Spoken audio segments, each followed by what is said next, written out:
የመጨረሻ ክፍል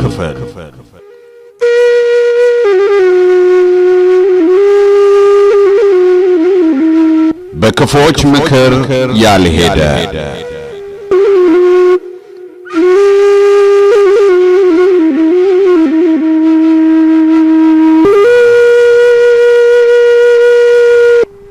ጌታችን በመስቀል ላይ በ9 ሰዓት ቅድስት ነፍሱ ከቅድስት ሥጋው በተለየችበት ቅጽበት በአካለ ነፍስ ወደ ሲኦል ወርዶ ነፍሳትን ነፃ ማውጣቱን ድንቅ ሥራ ስንተርክ የማንዘነጋው የዕለተ ዓርብ የመጨረሻው ክስተት 11 ሰዓት ላይ ሥጋው ከመስቀሉ ወርዶ የተገነዘበትና የተቀበረበት ሰዓት ነው።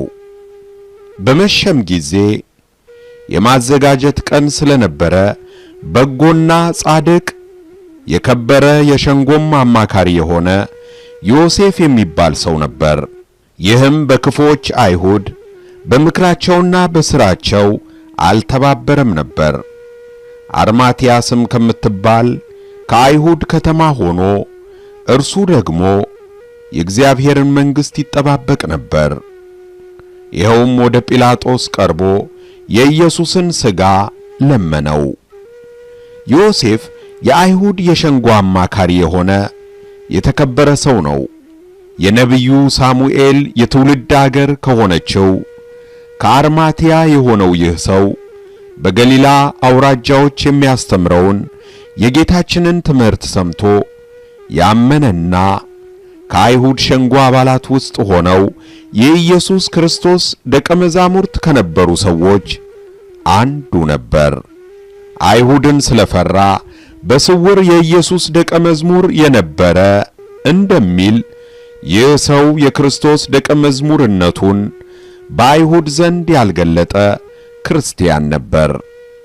በወንጌል በጎና ጻድቅ ሰው ተብሎ የተጠራው ዮሴፍ የክፎች ማኅበር በሆነው በአይሁድ ሸንጎ አባልና አማካሪ ቢሆንም ክርስቶስን ለመስቀል በተማከሩበት በክፎች ምክር ያልሄደ፣ በሐሰት በቆሙት ምስክሮች በኀጢአተኞች መንገድ ያልቆመ፣ በክርስቶስ ላይ በሚሳለቁት በዋዘኞች ወንበር ያልተቀመጠ ምስጉን ሰው ነበር። ራሱን ሰውሮ የቆየው ይህ ሰው ደቀ መዝሙርነቱን ይፋ ያደረገበት ዕለት ግን እጅግ ከባድ ቀን ነበር። በግፍ ተገርፎ በግፍ በተሰቀለበት ሰዓት እኔ የእርሱ ደቀ መዝሙር ነኝ ብሎ ያለ ፍርሃት ራሱን ገለጠ። ይህ ማድረግ ከጌታ ጋር ለኖሩት ደቀ መዛሙርት ባይቻላቸውም የአርማትያው ዮሴፍ ግን ክርስትናውን የገለጠው ከበፊት ይልቅ ሊያስፈራው በሚችል ዕለት ነበር። ይህ ጻድቅ ሰው የጌታ ደቀ መዝሙር ነኝ ያለው ጌታችን ሙት ባስነሳበት ዕለት ሳይሆን በሞተበት ሰዓት ነበር። ሙት ባስነሳው ማመን ቀላል ነው፣ በሞተው ማመን ግን ከባድ ነው። የአርማትያው ዮሴፍ ክርስቶስን ሞቶ እያየው በደም የተለወሰ ሥጋው በመስቀል ላይ ተሰቅሎ እየተመለከተ የተሰቀለውና የሞተው የኢየሱስ ክርስቶስ ደቀ መዝሙር ነኝ ብሎ ተነሳ። ደቀ መዛሙርቱ እንኳን እኛ ግን እስራኤልን እንዲቤዥ ያለው እርሱ እንደሆነ ተስፋ አድርገን ነበር ብለው በተስፋ መቁረጥ በተናገሩበት ወቅት ዮሴፍ ግን በመምህሩ ተስፋ ያልቆረጠ ደቀ መዝሙር ሆነ። ይህንን በማድረጉ በአይሁድ ሸንጎ የሚመጣበትን መዘዝ ሀብቱንና ሹመቱን ሊያሳጣው የሚችል ውሳኔ መሆኑን ቢያውቅም ከሞት በኋላ ምን ያደርግልኛል፣ መቼም አይታዘበኝም፣ ሌላ ችግር ውስጥ ለምን እገባለሁ ሳይል የክርስቶስን ሥጋ በአደባባይ ለምኖ ሊቀብር ተነሳ። አይሁድ ክርስቶስ ከሞተ በኋላ ሮማውያን በእንጨት የተሰቀሉ ሰዎችን ወደሚጥሉበት ከኢየሩሳሌም ውጪ ወዳለ ሸለቆ እንዲጣልና ሥጋው በአውሬ ተበልቶ መሳለቂያ እንዲሆን ተስፋ አድርገው ነበር። ዮሴፍ ግን የክርስቶስን ሥጋ በገዛ ርስቱ ሊቀብረው ወስኖ ተነሳ። የአርማትያው ዮሴፍ የጌታችንን ሥጋውን ለመውሰድ ከሮማዊው ገዢ ከጲላጦስ ዘንድ ፍቃድ ማግኘት ነበረበት። ባለጠጋ ነበር ተብሎ የተጻፈበትም ምክንያት ባለጠግነቱ ከጲላጦስ ዘንድ ለመቅረብ የሚያስችለው ስለሆነ ነበር። ስለዚህ ወደ ጲላጦስ ገብቶ የኢየሱስን ሥጋ ለመነው። ጲላጦስም አሁኑን እንዴት ሞተ ብሎ ተደነቀ። የመቶ አለቃውንም ጠርቶ ከሞተ ቆይቷልን ብሎ ጠየቀው። ከመቶ አለቃውም ተረድቶ በድኑን ለዮሴፍ ሰጠው። የተከበረው የሸንጎ አማካሪና ባለጠጋ የሆነው ዮሴፍ በጲላጦስ ፊት ግን ለማኝ ሆነ። ራሱን ዝቅ አድርጎ የኢየሱስን ሥጋ እንዲሰጠው ለመነው። በእርግጥ ለመድኃኔዓለም ሥጋ ያልተለመነ ሌላ ምን ይለመናል? ሥጋዬ እውነተኛ መብል ነው ተብሎ የተነገረለትን የዘላለም ሕይወት የሚሰጥ የክርስቶስን ሥጋ ለማግኘት ያልተለመነ ለሌላ ለምን ይለመናል? ወዳጄ ሆይ ንስሐ አባቴን መለማመጥ ታከተኝ፣ አይንከባከቡኝም፣ ካህናቱ እንዲህ አደረጉ እንዲህ ሰሩ እያልክ ከሥጋው ደሙ ስለምን ትርቃለህ? ለክርስቶስ ሥጋና ደም እንኳን ካህን ቀርቶ ጲላጦስም ይለመን የለ ወይ? ለዚህ የሕይወት ምግብ ደጅ ካልጠና ለሌላ ለምን ደጅ ትጠናለህ? የአርማትያው ዮሴፍ ከደሙ ንጹሕ ነኝ ብሎ የታጠበውን ጲላጦስን እንኳን ደጅ ከጠና አንተ በቅዳሴ መካከል ንስሐ ባትገቡ ከደሙ ንጹሕ ነኝ ብለው እንደ ጳውሎስ አስጠንቅቀው የሚታጠቡትን ቀሳውስት በትሕትና ቀርበህ ሥጋው ደሙን እንዲያቀብሉህ ብትለምን ምን አለበት? ቤተ ክርስቲያናችን ዮሴፍ በፍቅር የለመነውን የኢየሱስን ሥጋና ደም ለመቀበል በትሕትና እንድንለምን በቅዳሴዋ ዜማ እንዲህ ታስብለናለች።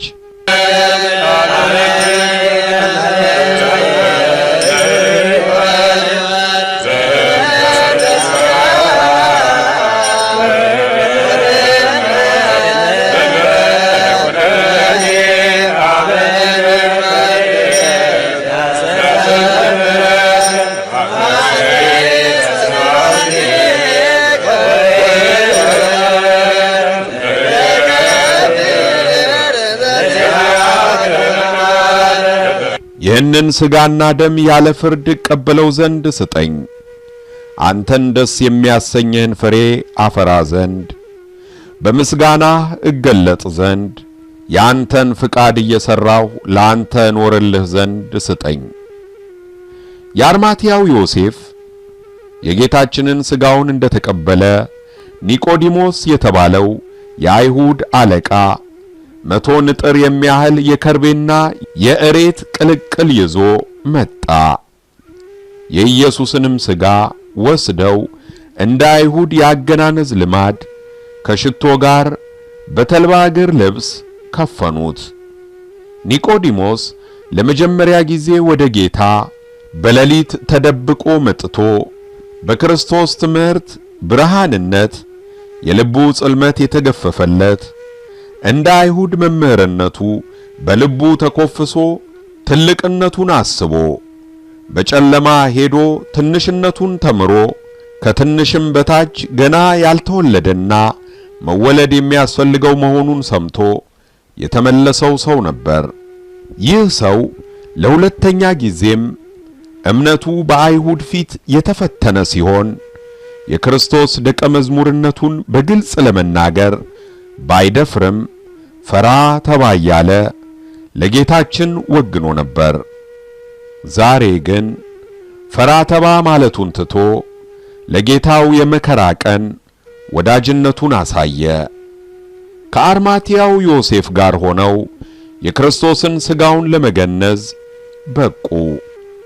ቤተ ክርስቲያናችን እነዚህን ሁለት ቅዱሳን ከትንሣኤ በኋላ ባሉት 50 ቀናት በቅዳሴዋ መግቢያ ቃጭል እየመታች ታነሳቸዋለች።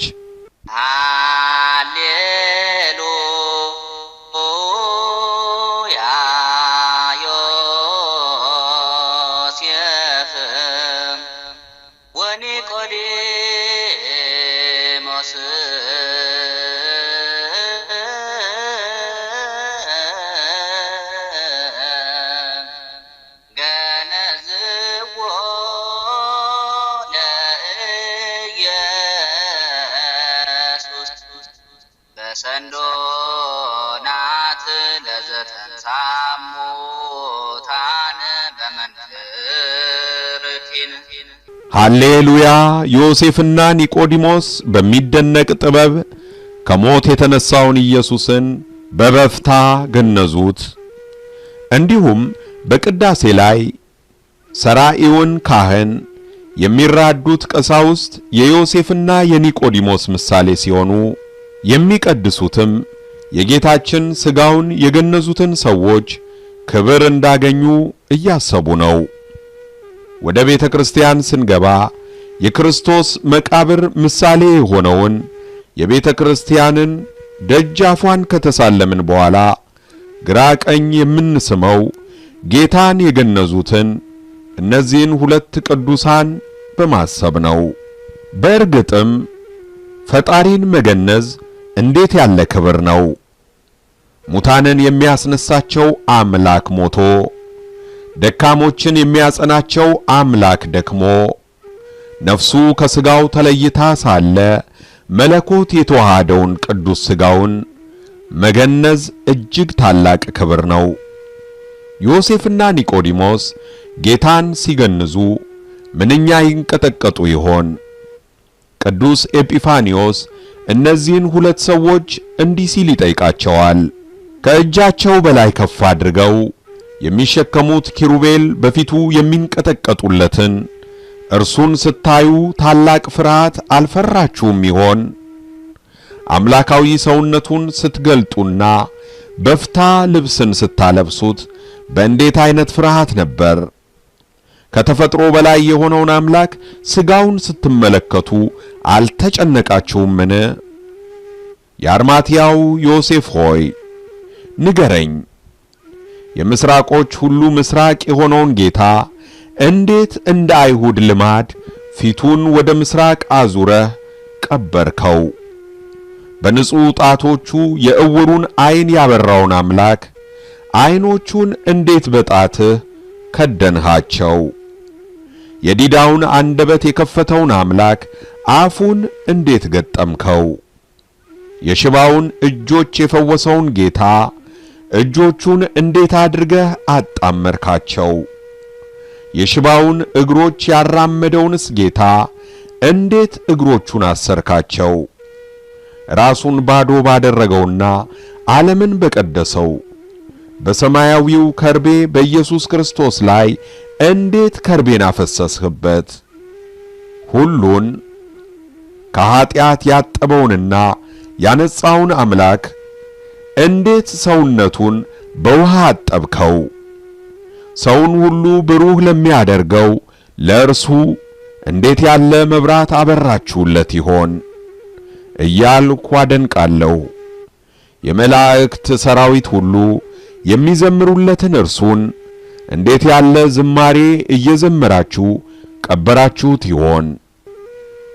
ቤተ ክርስቲያናችን በዕለተ ዓርብ 11 ሰዓት ላይ ቀሳውስቱ በጨርቅ የተሸፈነን የክርስቶስ ቅዱስ የበድኑን ምሳሌ በእጃቸው በጋራ ተሸክመው በአራት ማዕዘናት በየተራ እንዲቆሙ አድርጋ ከምዕመናን ጋር በቅብብል እግዚኦ ማርነ ክርስቶስ እያለች የምትሰግድበትና ላብ ከእንባ ጋር የሚፈስበት ጥልቅ የቤተ መቅደስ ውስጥ የጸሎት ሥርዓት የማስተዋል ዕድል ያገኘ ሰው ለአፍታ ጌታችን የተገነዘባትን ያችን አስጨናቂ ሰዓት በሕሊናው ለመሳል ይችላል። እነዚህን ሁለት ቅዱሳን ዘወትር በኪዳን ጸሎታችን ላይ የምንጸልየውን ቅዱስ እግዚአብሔር ቅዱስ ኃያል ቅዱስ ሕያው የማይሞት የሚለው ጸሎት ተገልጾላቸው በፍርሃት ሆነው ገንዘውታል።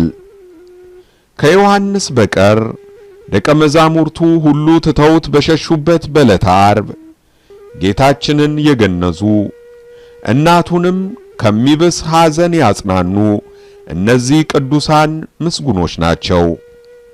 ቅዳሜ ሌሊት በሚነበበው ግብረ ሕማማት ላይ እመቤታችን እነዚህን ሁለት ቅዱሳን እንዲህ ትላቸዋለች። ዮሴፍ ሆይ የሰማይ ጠል ምግብህ ይሁን፣ ኒቆዲሞስ ሆይ አየር ያለምልምህ። እናንተ ከመስቀል ላይ አውርዳችሁ የቀበራችሁት ለልጄ በጎነትን አድርጋችኋልና። ወዳጄ ሆይ አንተ ይህን ዕድል ብታገኝ ምን ታደርግ ነበር? ጌታችን በሞተባት በዚያች በዕለተ ዓርብ የክርስቶስን ሥጋውን የመገነዝ ዕድል ቢያጋጥምህ ትተኸው ትሄዳለህ? ያለ ጥርጥር መልስህ ይህን ዕድል ባገኝማ የጌታዬን ቅዱስ ሥጋውን ገንዤ በከበረ ሽቶና ልብስ እሸፍነዋለሁ ማለት አይቀርም። መልስህ ይሄ ከሆነ በል አሁኑኑ ተነስና ከቤት ውጣ። ክርስቶስ በጎዳና ላይ ወድቆ ዝናብና ፀሐይ ሲፈራረቅበት ታገኘዋለህ። ሄደ ተመልከተው። ሞቶም ከሆነ ገንዘህ ብትቀብረውና የዮሴፍና የኒቆዲሞስን ክብር ታገኛለህ። በሕይወት ካለም ዕርቃኑን ሸፍነህለት ረሃቡን አስታክሰህለት ትመጣለህ። ክርስቶስ እውነት እላችኋለሁ ከእነዚህ ወንድሞቼ ለአንዱ እንኳን ስላደረጋችሁት ለእኔ ያደረጋችሁት ብሏልና። ይህን ያስተዋለው ቅዱስ መርቅያኖስ የተባለ ቅዱስ በሌሊት ቀባሪ ያጣ ድሃ ሞቶ ከሆነ ብሎ በጎዳና እየዞረ ጌታዬን ልቅበረው እያለ ይፈልግ ነበር። ባገኘ ጊዜም ትልቅ ሀብት እንዳገኘ ሰው ይደሰት ነበር። የአርማትያው ዮሴፍ ከጲላጦስ የለመነውን የኢየሱስን ሥጋ ከኒቆዲሞስ ጋር በንጹሕ በፍታ ከገነዘው በኋላ ገና ማንም ባልተቀበረበት ከዓለት የተወቀረ አዲስ መቃብር ውስጥ አኖረው። የክርስቶስን ሥጋ የሚቀበል ሁሉ በንጹሕ በፍታ ሊሸፍነው ይገባል። ይህ የክርስቶስን ሥጋና ደም የምንቀበልበት ንጹሕ በፍታ ንጹሕ ልብ ነው።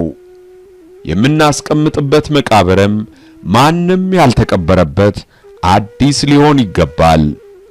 ቂምና በቀል፣ ጥላቻን የመሳሰሉ ነገሮች በተቀበሩበት ልብ ውስጥ የከበረ ሥጋው አይገባምና የቀበርናቸውን ሁሉ አውጥተን አዲስ ስፍራን ልናዘጋጅለት ይገባናል። ባለጠጋው ዮሴፍ በርስቱ ጌታችን በመቅበሩ ከባለጠጎች ጋር መቃብሩን አደረጉ የተባለው ትንቢት ተፈጸመ። ቅዱስ ቄርሎስ ዘኢየሩሳሌም እንዲህ ከነቢያቱ ጋር ስለ ክርስቶስ መቃብር ተነጋግሯል።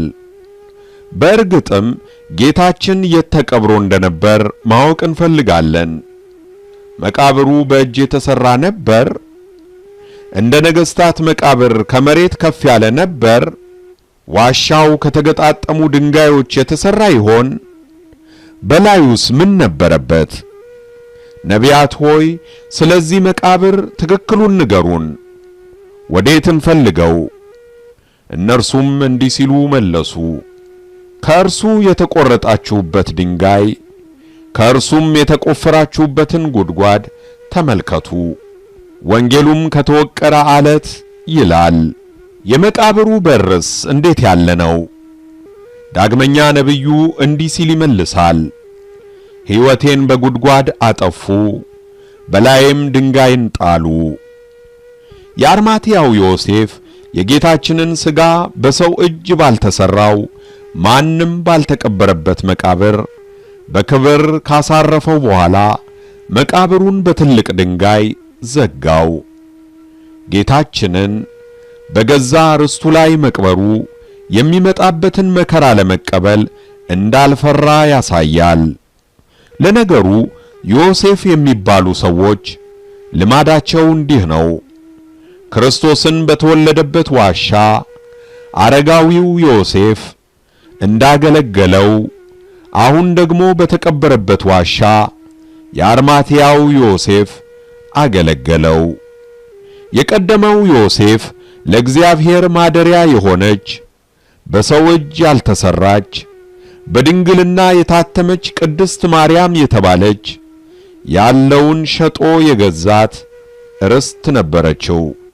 እግዚአብሔር ይህችን ድንግል ማደሪያው ትሆን ዘንድ በመረጣትና በጸነሰች ጊዜ ጻድቁ ዮሴፍ ማርያምን ለመውሰድ አልፈራም ነበር። በርስቱ ለክርስቶስ መቃብርን ያዘጋጀው የአርማትያው ዮሴፍም የክርስቶስን ሥጋ ለመውሰድ አልፈራም። ለነገሩ የሁለቱም ፍርሃት በደስታ ተለውጧል።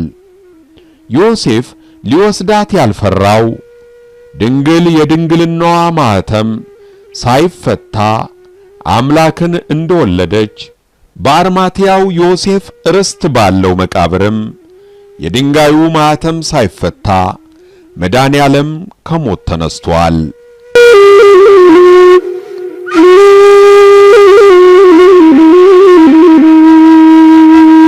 እንበለ ደዌ ወሕማም እንበለ ጻማ ወድካም አመ ከመዮም ያብጽሐኒ ያብጽሕክሙ እግዚአብሔር በሰላም አሜን።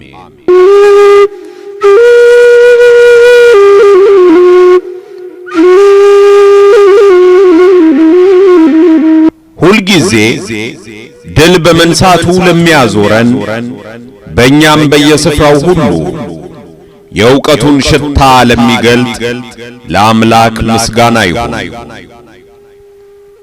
አንደኛው ቆሮንቶስ ምዕራፍ 2 ቁጥር 14።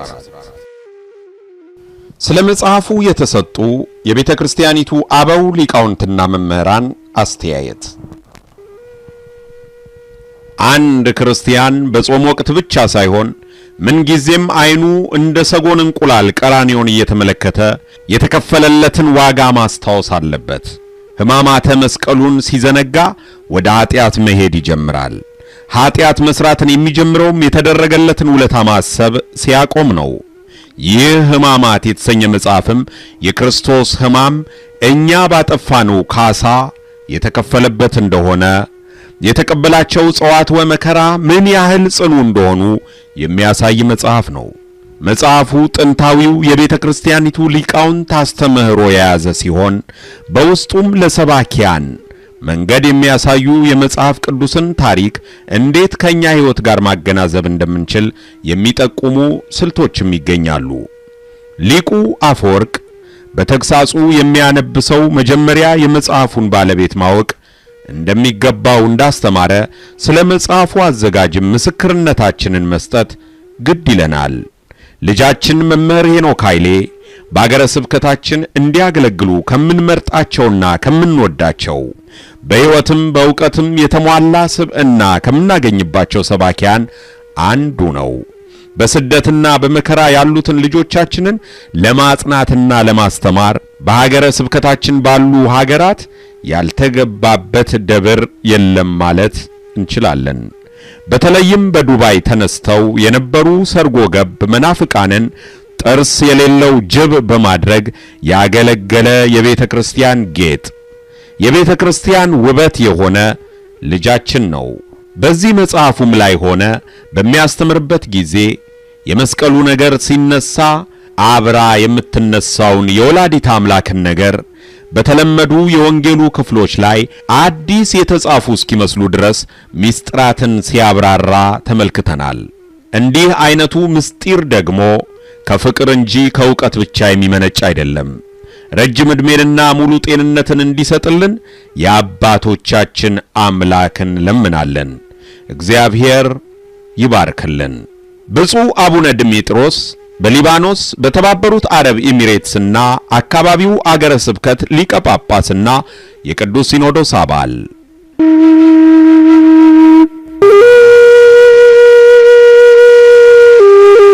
ሕማማት በሚል ርዕስ በመምህር ሄኖክ ኃይሌ የተዘጋጀው መጽሐፍ ከምዕመናን እስከ ካህን፣ ከአናጉንስጢስ እስከ ጳጳስ፣ ከሊቅ እስከ ደቂቅ፣ ከአማኝ እስከ መናፍቅ በአጠቃላይ ሁሉም ሰው ሊያነበው የሚገባ እንኳን ሰው እንስሳቱ፣ አራዊቱ፣ አእዋፋቱ ማንበብ ቢችሉ ምነው ባነበቡት እስከ ማለት የሚያሳሳ በክህደት በኃጢአት የደረቀውን አእምሮ የሚያለማ የጥንቆላን ድርሳናት፣ የስህተትን መዛግብት፣ የኑፋቄን መጻሕፍትን ከየሳጥናቸው አውጥተው የሚያስጥል የሰውን አእምሮ ከጣዖት ከኃጢአት የሚያጸዳ ለመንፈስ ቅዱስ ማደሪያነት የሚያሰናዳ የአእምሮ ብሩሽ ነው። የመጽሐፉ ቃላትና ምስጢራት ከተለያዩ መንፈሳዊያን መጻሕፍትና ቅኔያት ተለቅመው የተቀመሙ በጽሑፋዊ ውበት የተከረከሙ ለእዝነ ነፍስ የሚጥሙ ውስጣዊ ልቡናን የሚያለሙ ሊቃውንትና ምዕመናንን የሚያረኩ ዘመን ወለድ መናፍቃንን የሚያውኩ በመሆናቸው ይህን መጽሐፍ አንብቦ ይበል የማይል ሰው ግዑዝ መሆን አለበት። ይህ መጽሐፍ በመትከል ልቦናችን መንፈሳዊ ምስጢር አሸክሞ የትርጓሜን ትጥቅ ሸልሞ የሚያሰናብት መለኮታዊ ስንቅ በመሆኑ ሰው ቢያጣ የዕለት እንጀራውን ሸጦ ገዝቶ የሚያነበው ልዩ መጽሐፍ ነው። በግሌ ከየትኛውም ሊቅ አንደበት ያልሰማሁት ከየትኛውም መጽሐፍት ገጽ ያላነበብኩት ምስጢር በዚህ መጽሐፍ ውስጥ እጅግ ብዙ በመሆኑ ኦ እሙቅ ብዕለ ጥበቡ ለእግዚአብሔር ብያለሁ። የመጽሐፉም አዘጋጅ ወኩሎሙ ደቂቅኪ ምሁራን በኀበ እግዚአብሔር፣ ልጆችሽ ሁሉ ከእግዚአብሔር ዘንድ ተገልጦላቸው የተማሩ ይሆናሉ ተብለው ትንቢት ከተነገረላቸው የቤተ ክርስቲያን ልጆች የተደመሩ መሆናቸውንና በዚህ ኃጢአት በገነነበት ዘመን መንፈስ ቅዱስ በቤተ ክርስቲያን ልጆች ላይ አድሮ ምስጢር ማስተርጎሙን እንዳላቆመ አምኛለሁ። ክብር ካለኝ ከክብሬ ዕድሜም ካለኝ ከዕድሜ የተቀንሶ ቢሰጣቸው ደስታዬ ወደር የለውም። ሊቀ ጉባኤ ጌታሁን ድምፀ የአዲስ ኪዳን መምህር።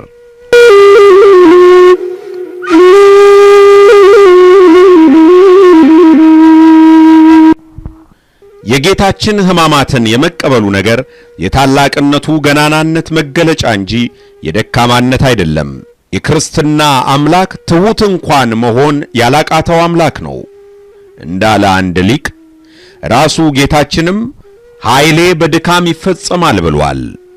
ዲያብሎስን ድል ያደረገውም በዚህ ልዩ የታላቅነት መንገድ በትሕትናው ነው። አይሁድ ያልተረዱት አዋቂዎች ነን ለሚመስላቸውም የረቀቀባቸው ይህ የአምላክ ሰው ሆኖ መከራ መቀበሉ ምስጢር ነው። መድኃኒታችን ኢየሱስ ክርስቶስ ከጽንሰቱ ጀምሮ በመስቀሉ የፈጸመው ሕማማቱ በጥንተ ተፈጥሮ ንግበር ሰብአ ሰውን እንፍጠር ብሎ የጀመረውን ሰውን የመፍጠር ተግባሩን ተፈጸመ ብሎ ያጠናቀቀበት ድንቅ ምስጢር ነው። በመጀመሪያው ተግባሩም ፈጽሞ በሰባተኛው ቀን እንዳረፈ በሁለተኛውም በዕለተ ዓርብ ፈጽሞ በሰባተኛው ቀን አርፏል። ቅዱስ ጴጥሮስን ብፁዕ ብሎ ካመሰገነው በኋላ መልሶ ሰይጣን እንዲለው ያደረገው ሕማማቱን አይሁንብህ በማለቱ ነው። በክርስቶስና በሕማማቱ መካከል የሚገባ ሰይጣን ብቻ ነውና።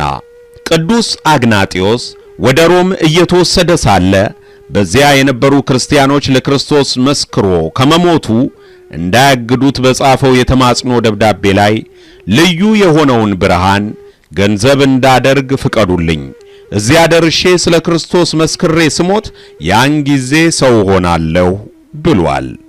ሞትና መከራ ወደማያገኘው ሕይወት የሚገባው በሕማማትና በሞት በኩል አልፎ ነውና፣ ይህ የሚፈጸመውም ሕይወትን ስለ እግዚአብሔርና ስለ ሌላው ሰው በመኖርና በመስጠት ነው።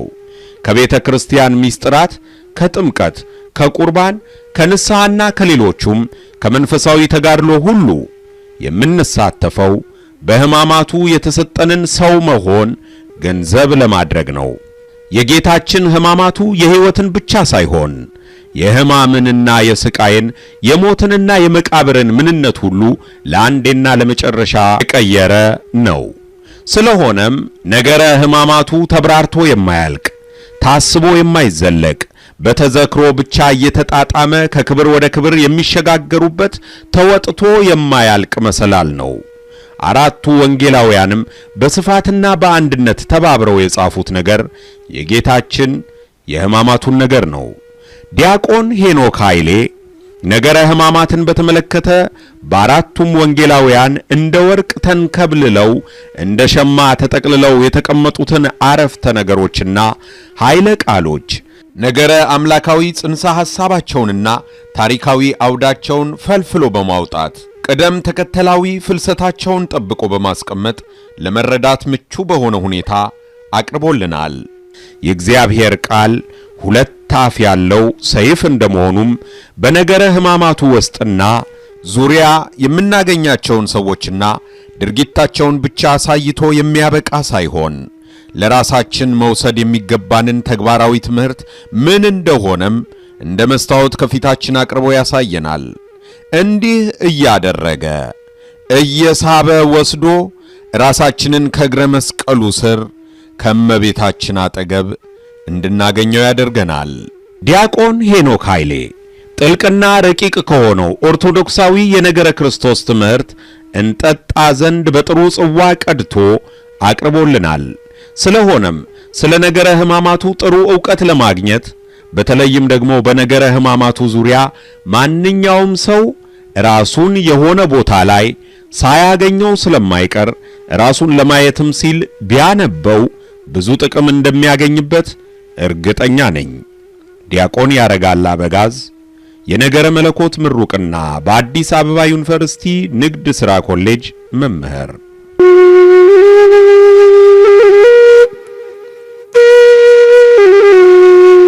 የኦርቶዶክሳዊ ክርስትና ሥርዓተ አምልኮ ዋና ዓላማው ምዕመናን የልቦናቸውን በር እንዲከፍቱና ክርስቶስ በእነርሱ ውስጥ እንዲኖር ማስቻል ነው። የዚህ በሩ ደግሞ የክርስቶስ ሕማምና መከራ ነው። ሕማሙን አሁን እንደተቀበለና በተሰቀለበት ዕለት ውስጥ እንዳለን ሆነን ሁኔታውን ሁሉ ከእመቤታችንና ከቅዱስ ዮሐንስ ጋር አብረን እያየን ከሕማማቱ ተሳታፊ አድርጎ እስከ እግረ መስቀሉ ማድረስ ነው። ይህን ለማድረግ ግን ለእኛ ትውልድ ቀላል አይደለም። የዚህ ዓለም ግሳንግስ፣ ፊልሙ፣ ዘፈኑ፣ ኳሱ፣ ርካሽ ፖለቲካው የከፋፈሉትን ልብ ሰብስቦ ነገረ ድህነትን በህሊና የሚስል በልቦና የሚያሳድር በአእምሮ የሚቀርጽና ፍቅርን የሚያመጣ